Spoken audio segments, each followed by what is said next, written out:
For most of human history, happiness wasn't something you just felt. It was something you had to achieve.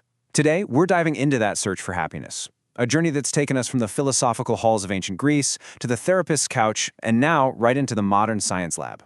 It's this incredible quest that literally changes with every era. And honestly, understanding that change might just alter how you see your own life. So that brings us right to the heart of it all. The big question, what is happiness really? I mean, it sounds so simple, doesn't it? It's a word we throw around every single day. But, as we're about to find out, the answer is, well, it's anything but straightforward. And that's really the core tension here. Everyone, from ancient philosophers to modern scientists to you and me, we're all on this search. But the very thing we're looking for, its definition is incredibly complex, it's been fiercely debated, and it has shifted dramatically over time.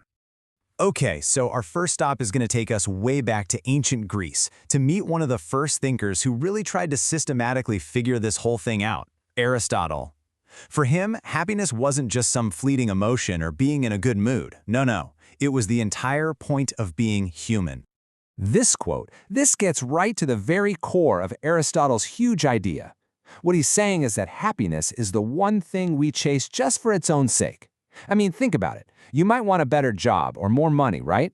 But you want those things in the hope that they'll make you happy. For Aristotle, happiness is the final destination, not just a stop along the way.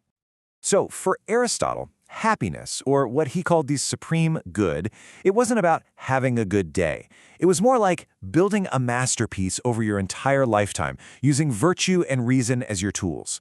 It was a huge ethical achievement, the ultimate prize that, once you got it, made your life feel totally complete and meaningful. All right, now let's fast forward a couple of thousand years, because the entire conversation around happiness is about to get completely turned on its head. This is where Sigmund Freud and the world of psychoanalysis step in, and they offer a radically different and, frankly, a much more skeptical point of view. And this shift it's profound. Think about it. For Aristotle, achieving happiness was the solution to living a good life. But for Freud, the very search for happiness in our modern world had become a fundamental problem in itself. It was the source of some of our deepest anxieties.